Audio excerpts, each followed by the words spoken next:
우리 당에 몰아친 큰 위기를 기회로 바꾸신 분입니다. 끊임없는 개혁과 변화를 통해서 정권 창출의 기반을 만들고 계신 분입니다. 또한 여러분, 식지 않은 열정으로 재보궐선거의 승리를 이끌고 계시는, 자 여러분, 김종인 선거대책위원장을 여러분께 소개합니다. 노원구민 여러분, 안녕하십니까? 저는 오늘 4월 7일 실시되는 서울시장 보궐선거에서 국민의 후보로 입후보하신 오세훈 후보를 지원하기 위해서 왔습니다. 여러분, 4월 7일 오세훈 후보를 꼭 당선시켜 주겠죠? 이번 4월 7일 선거가 어떻게 해서 실시되는지 잘 아실 겁니다. 박원순 시장의 성폭력 사태로 인해서 실시되는 선거입니다. 시장의 성폭력 사태로 인해서 아주 우리 서울 시민의 얼굴에 먹칠을 해놓은 것이 박원순 전 시장입니다. 여러분, 이번 4월 7일 보궐선거는 단순하게 이게 시장을 뽑는 보궐선거만이 아닙니다. 여러분들이 지난 4년 동안에 이 문재인 정부가 무엇을 했느냐를 심판하는 선거라고 생각합니다. 저는 이 문재인 정부를 가리켜서 아주 무능하기 때문에 거짓으로 나라를 다스리고 있다고 얘기를 합니다. 제가 몇 가지 사례를 말씀드리겠어요. 문재인 정부가 처음 시작하면서 가장 앞세워 내세운 것이 일자리 창출, 포용적 국가를 맺는다고 그랬어요. 포용적 성장을 해서, 이 포용적 성장이란 말은 무슨 말이냐?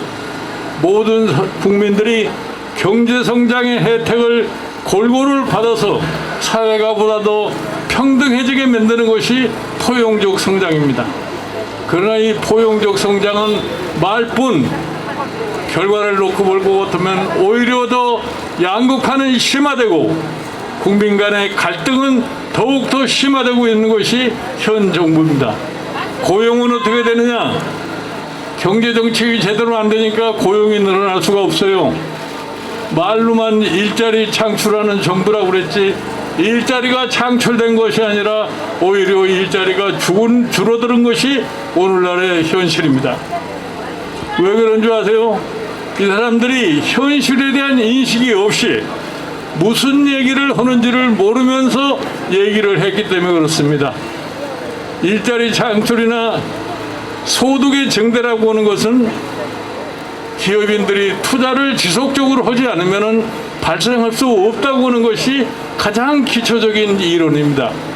이러한 것에 대한 아랑곳이 없이 막연하게 어떠한 모양 갖추기 식의 정책을 하다가 볼 거니까 현실에서 이것이 다 거짓으로 드러났습니다. 그뿐이 아닙니다. 대통령이 취임하면서 뭐라고 얘기를 했어요?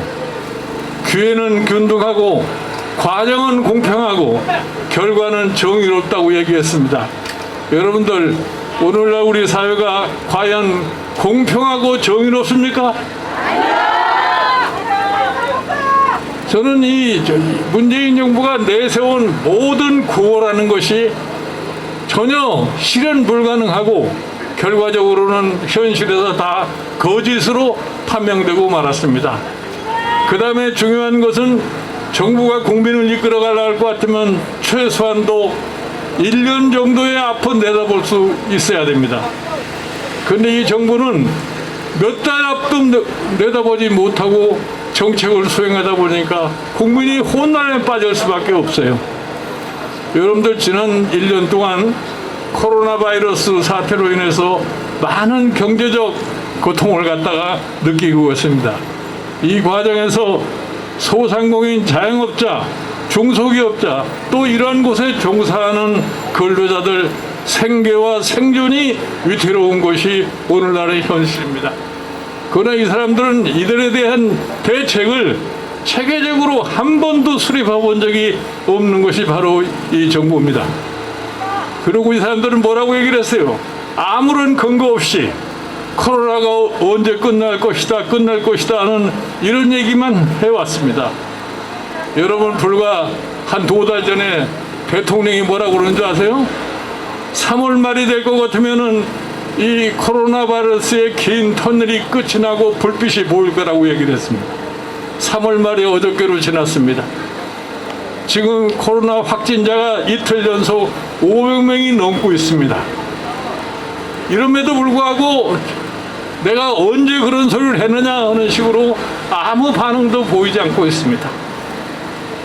더 나아가서 이 코로나 바이러스를 근본적으로 치유를 하려고 하면은 세계 모든 각국이 지금 경쟁적으로 하고 있는 코로나 바이러스에 대한 백신을 접종을 해줘야 됩니다. 그러나 이 정부는 어떻게 해봤는 줄 아세요? 작년 12월 말 될 때까지도 백신이라는 것이 무엇인지도 모르고서 아무런 대책 없이 지내왔습니다. 다른 나라에서 작년 3월서부터 백신을 제약회사에 주문들을 해가지고서 서로 경쟁적으로 이 백신 접종을 갖다 하고 있는데 우리는 금년 초에야 비로소 백신이 뭐라는 것을 알았는지 백신을 확보한다고 얘기를 했습니다.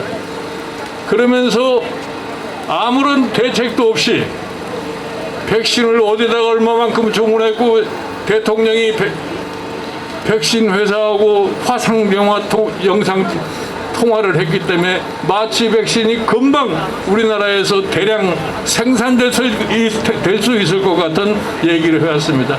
그러나 오늘날의 현실은 어떻습니까? 지금 백신을 맞으려고 대기하고 있는 사람들이 엄청나게 많음에도 불구하고 백신을 놓을 수 있는 백신 주사를 접종할 수 있는 백신의 물량이 확보가 되지 않는 것이 현실입니다. 이렇게 되면 어떻게 되는 줄 아세요? 우리나라가 백신의 후진국으로 추락할 것 같으면 우리 경제 또한 백신의 부족으로 인해서 또 추락할 수밖에 없는 그러한 형편에 놓였습니다. 이것이 오늘날 문재인 정부의 실체입니다. 더군다나 또 이 문재인 정부가 대한민국의 가장 귀중한 가치를 훼손시킨 정부입니다. 우리나라가 지난 30년 전서부터 민주화를 일으켜왔습니다. 민주화의 가장 중요한 요체인 상권 분립을 물러나게 하고 언론의 자유를 훼손시키는 그와 같은 정책을 펴왔습니다. 그러면서 이 사람들이 주장하는 게 뭐냐? 그래도 권력에 대한 욕심은 있어서 어떻게 하면 권력을 유지하고 어떻게 하면 권력을 지속하기 위해서 뭘 하느냐? 국민을 제대로 잘 살고 행복하게 만들어서 국민으로부터의 지지를 받을 생각하지 않고 막연하게 사법부 장악, 언론 장악 이렇게 함으로써 대한민국의 민주주의를 훼손하고 있습니다.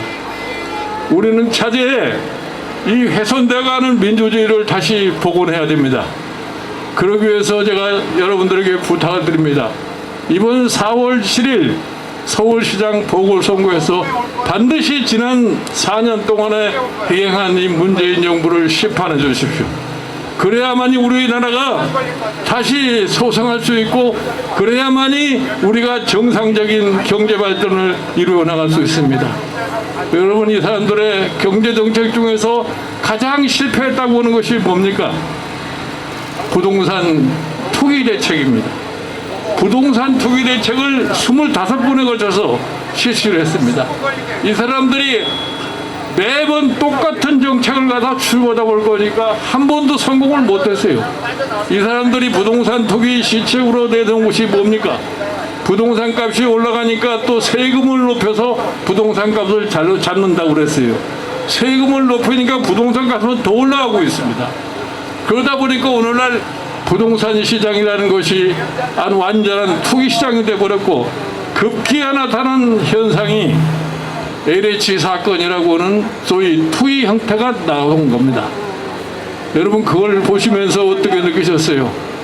엊그저께 갑작스럽게 대한민국의 정책을 총괄한다고는 청와대 정책실장이 갑자기 경질이 됐는데 그 원인을 따져보니까 이렇다고 합니다. 다른 사람들 보고는 절대로 전월세 가격을 5% 이상 못 올리게 한다고 해놓고 자기는 그 법이 시행되기 며칠 전에 자기가 내놓은 전세값을 14%를 올렸다고 얘기를 합니다. 이것이 이 정부에 종사하는 사람들의 실체입니다. 겉으로는 정의를 추구하고 공정을 추구한다고 얘기를 하면서 자기네들이 이익을 위해서는 아무도 모르는 사이에 눈 감고 아웅하는 식의 행위를 갖다 보여주는 것이 현재의 정부의 실태입니다. 여러분, 이번 4월 7일 보궐선거에서 우리 오세훈 시장을 당선시킴으로써 이 정부의 지난 4년을 심판할 수 있다는 생각을 해주시기 바랍니다.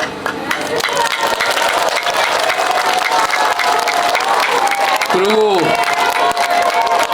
끝으로 말씀을 드리고 싶은 것은 내일서부터 사전투표가 시작됩니다.